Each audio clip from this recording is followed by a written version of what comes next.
Cambridge IELTS 2 by the University of Cambridge Local Examination Syndicate. Published by Cambridge University Press, 2000.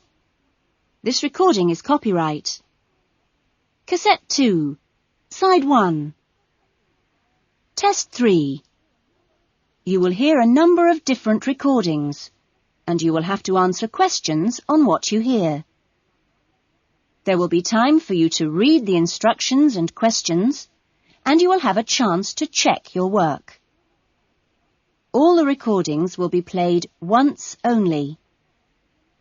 The test is in 4 sections. Write all your answers in the listening question booklet. At the end of the test, you will be given 10 minutes to transfer your answers to an answer sheet. Now turn to Section 1.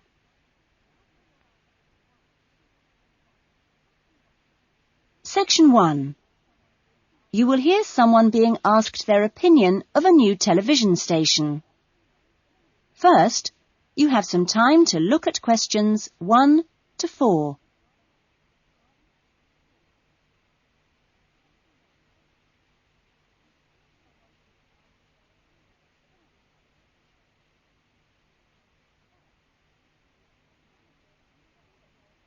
You will see that there is an example that has been done for you. On this occasion only, the conversation relating to this will be played first. Excuse me, I'm sorry to bother you, but would you have time to answer a few questions? What's it about? We're doing some market research for a new television channel starting in 2 years' time. Okay, why not? Lovely. We'll just work through this form. And if we could start with some personal background information? Sure. Right. If I could just have your age? 35. Right. Great. The respondent is 35 years old, so B has been circled. Now we shall begin. You should answer the questions as you listen, because you will not hear the recording a second time. Listen carefully to the conversation and answer questions 1 to 4. Excuse me, I'm sorry to bother you, but would you have time to answer a few questions? What's it about? We're doing some market research for a new television channel starting in 2 years' time. Okay, why not? Lovely. We'll just work through this form. And if we could start with some personal background information? Sure. Right. If I could just have your age? 35. Right. Great. And your job? Systems analyst. But for the form, I don't know whether it would count as professional or business or what. What do you think? Okay, it's more like business. Fine. And would you mind my asking about your salary, or we can leave it blank? No, I don't mind. It's 40,000 a year. Oh, thank you. Right. About your current watching habits. What would you say is your main reason for watching TV? Well, at work, I tend to read for information and what have you, so I'd say that with TV, it probably just helps me relax and unwind. Fine. And how many hours a day, on average, do you watch TV? Not a lot, really. I should say just over an hour. You now have some time to look at questions 5 to 10.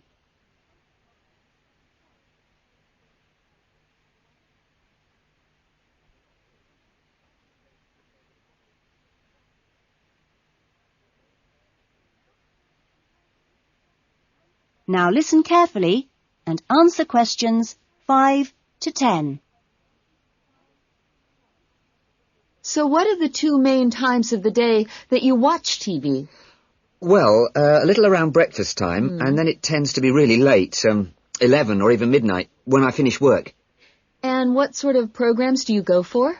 Some news bulletins, but I also really like to put my feet up with some of the old comedy shows. Fine. And turning to the new channel, which type of programs would you like to see more of? Well, I certainly don't think we need any more factual programs like news and documentaries. I think we need more about things like local information, providing a service for the community. And in the same vein, perhaps more for younger viewers. Good quality stuff. Uh-huh. And if you had to give the new directors some specific advice when they set up the channel, what advice would you give them? I think I'd advise them to pay a lot of attention to the quality of the actual broadcast. You know, the sound system. People are very fussy these days about that. And in general, I think they ought to do lots more of these kinds of interview, you know, talking with their potential customers. Oh, I'm glad you think it's valuable. Certainly, yeah. Good. Okay. This will be a commercial channel, of course, but how often do you think it is tolerable to have adverts? Well, out of that list, I'd say every quarter of an hour. I don't think we can complain about that, as long as they don't last for 10 minutes each time. Quite. And would you be willing to attend any of our special promotions for the new channel? Yes, yeah, I'd be very happy to, as long as they're held here in my area. Okay, I'll make a note of that. And finally, may we put you on our mailing list? Well, I'd prefer not, except for the information about the promotion you mentioned. Can I have your name and address? Of course. Here's my card. Oh, lovely. And thank you very much for your time, and we look forward to seeing you. Yes, indeed. Thanks. That is the end of section 1. You will now have half a minute to check your answers.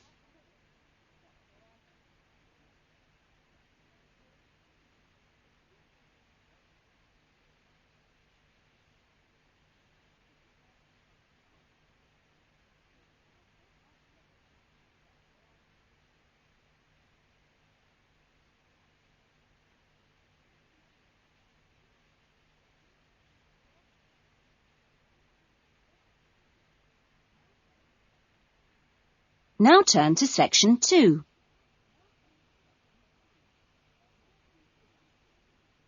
Section 2. You will hear a student welfare officer talking to a small group of students just before the beginning of term.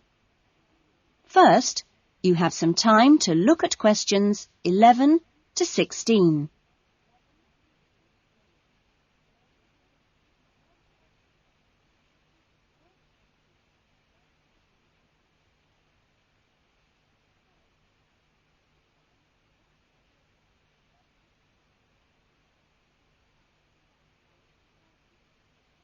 Now listen carefully to the talk and answer questions 11 to 16.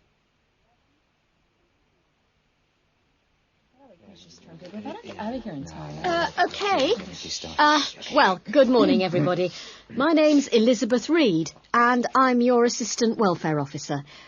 What I'd like to do now is tell you a little more about some of the social facilities available on the campus, and also to tell you something about what the town has to offer. As you probably know already, the Student Union building is the main centre of social life here, as indeed it is in most British universities. The Union runs a weekly programme of events for all tastes. Oh, everything from discos to talks by guest speakers. Many of these events are fundraising activities for charities, which the Union takes very seriously. They manage the Students' Union paper shop, selling magazines and newspapers, as well as stationery, sweets and so on. Let me see. There's the ticket shop, where you can get some very good deals on, well, for example, coaches to London, or inexpensive charter flights. As cheap as you'll get anywhere, people say. Or tickets for big pop groups playing here or at other venues all over the country, or plays in London. Oh, and we mustn't forget the Union cafeteria and the big new diner. Yes, did you have a question? Yeah, does the Union also provide help with any problems? I mean, advice on financial problems, for example, or does the university provide that? Yes, the Union run their own advice service, offering help with financial matters, such as grants.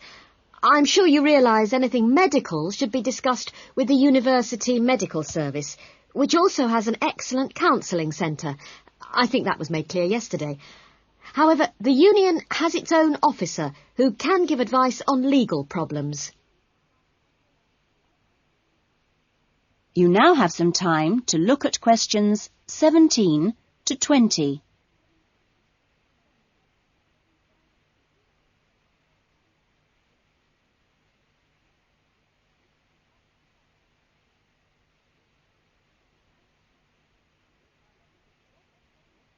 Now listen to the rest of the talk and answer questions 17 to 20.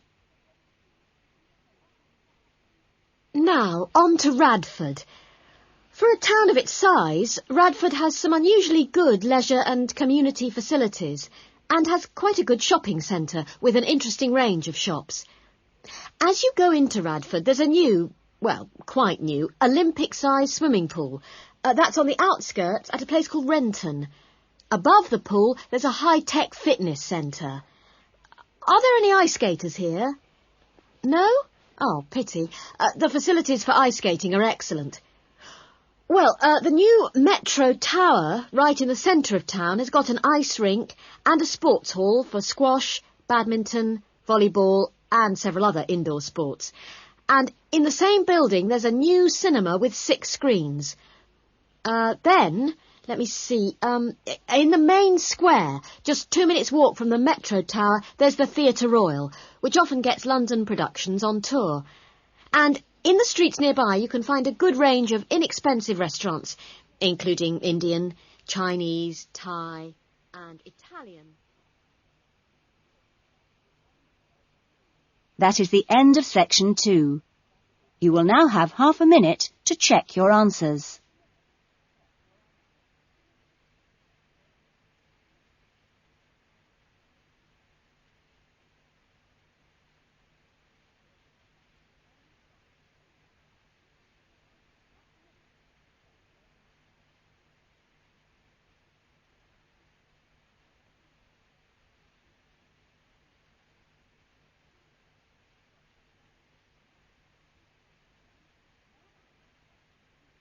Now turn to section 3.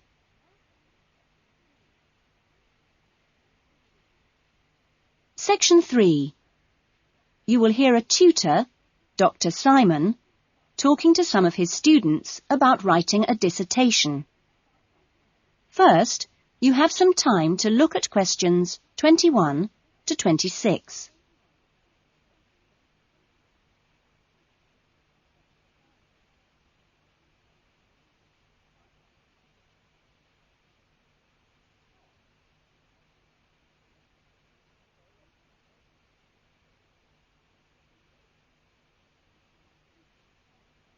Now listen to the discussion and answer questions 21 to 26. OK, welcome back to the new term. Hope you've had a good break and that you're looking forward to writing your dissertation. Now, what I'd like to do in this session is give you the opportunity to ask questions on writing the dissertation. Requirements, milestones, who to see when you need help. It's very informal. It may all be written on paper, but it's nice to get it confirmed. So, anything you'd like to ask? Dr. Simon, is there a fixed hand-in date yet? Right, I can confirm that that's the 21st of May, not the 20th, as we first stated. OK? Jane? What about the word limit? Well, we try to be pretty flexible on this, but in broad terms it's 18 to 20,000. Ah. And you can choose your topics, anything from years 2 and 3. Yes? I still haven't got any idea what I want to do it on.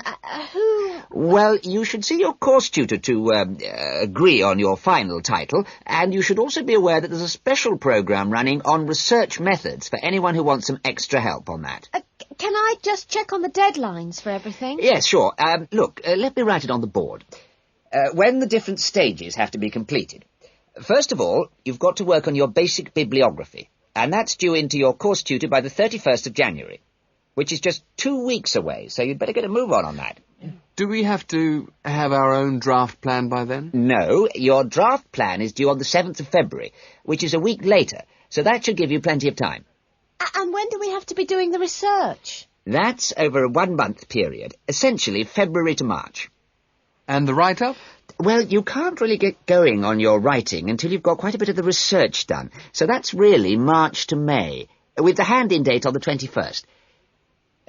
Any more questions? Now you have some time to look at questions 27 to 30.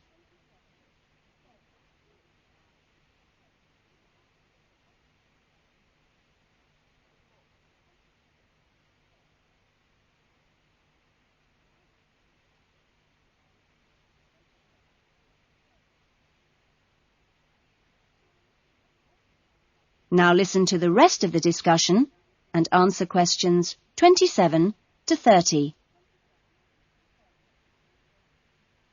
Well, sir, just some advice, really. It's about computers. Would you advise us to buy one? What can I say, Andy? I know it's a massive expense, but I really feel it would be of great benefit. You can always look in the student union adverts for second-hand ones. Yes? I've been looking at some of last year's dissertations. Oh, is that a good idea, sir? I heard... Well, I don't think you should read them in detail too early, or you might end up taking more of their ideas than you realise. But yes, it really is the best guide you can have to the expectations of what's expected when you write a dissertation. Sorry, Jane, I interrupted you. That's okay. It's just that they did a lot of research using questionnaires. Is that a good idea? I think questionnaires are very good at telling you how people fill in questionnaires. But to be frank, they tell you very little else. Avoid them. About interviews, is it okay if we interview you? The tutors? Well, I don't see why not. They don't have any special contribution to make, but you can if you want. There's a whole section on this issue in the research guide. I'm afraid it's slightly out of date, and you're probably better talking to the tutor on the research methods course. But you might find it useful to start there. Okay. Thanks. Okay, well, great. I hope that sorted a few things out. You can always come and see me or drop me a note if you've got any more queries. Right. Fine. Okay, thanks.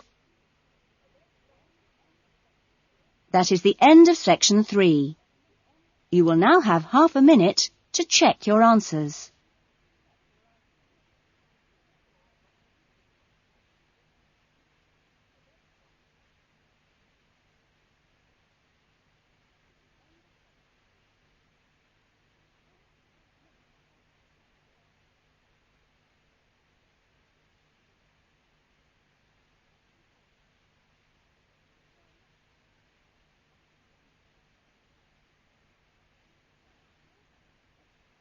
Now turn to section 4.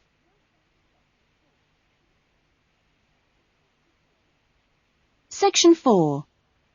You will hear a lecture about the lack of rainfall in Australia. First, you have some time to look at questions 31 to 40.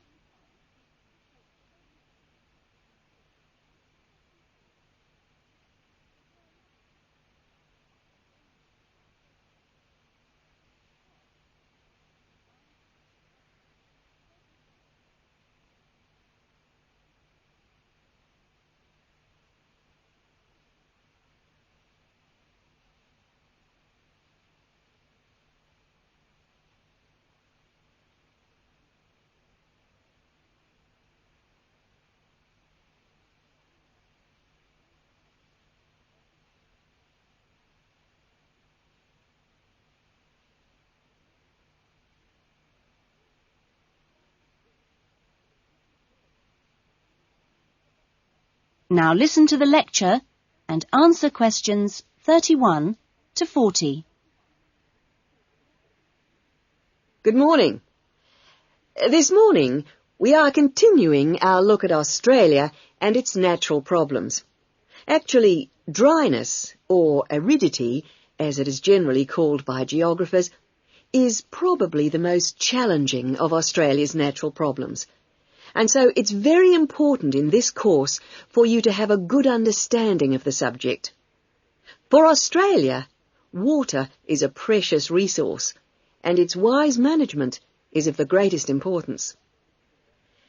As I've said, Australia is a dry continent, second only to Antarctica in its lack of rainfall. Long hours of hot sunshine and searing winds give Australia an extremely high rate of evaporation, far more than in most other countries.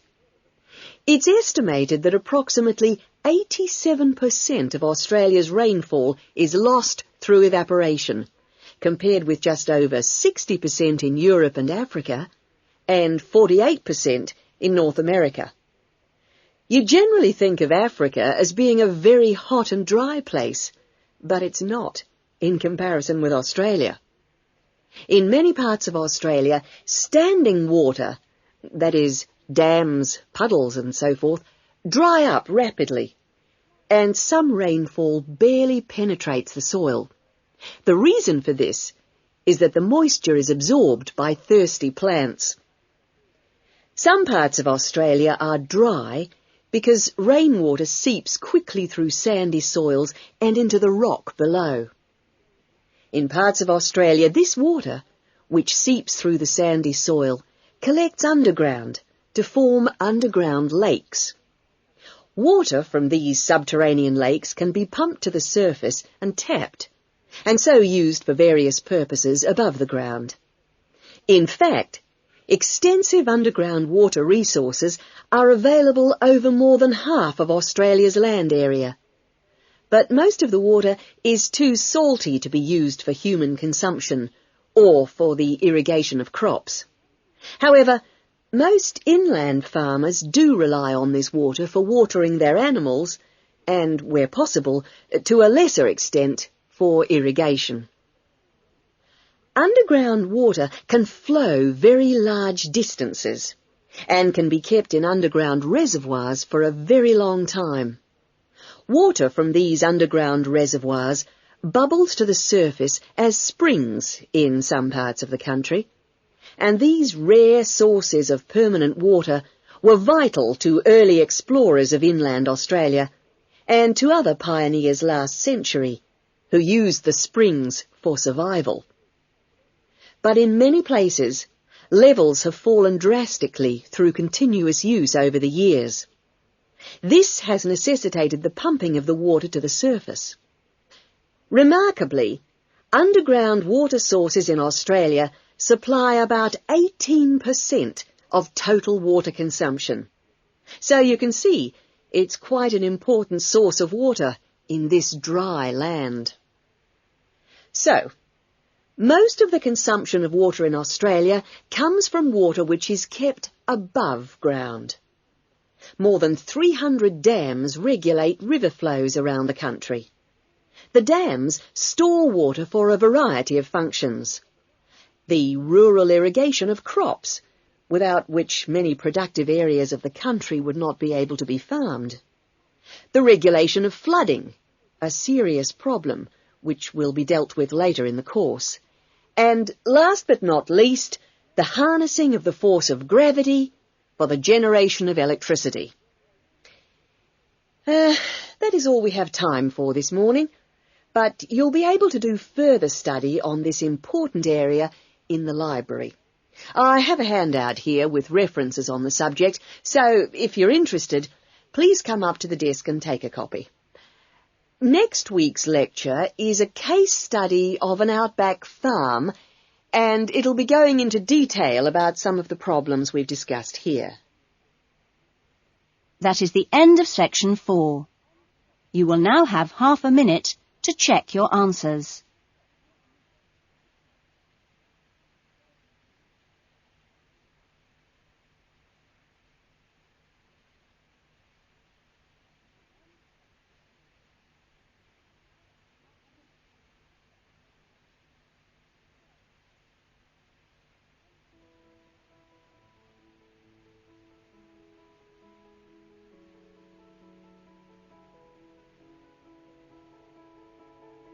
That is the end of the listening test.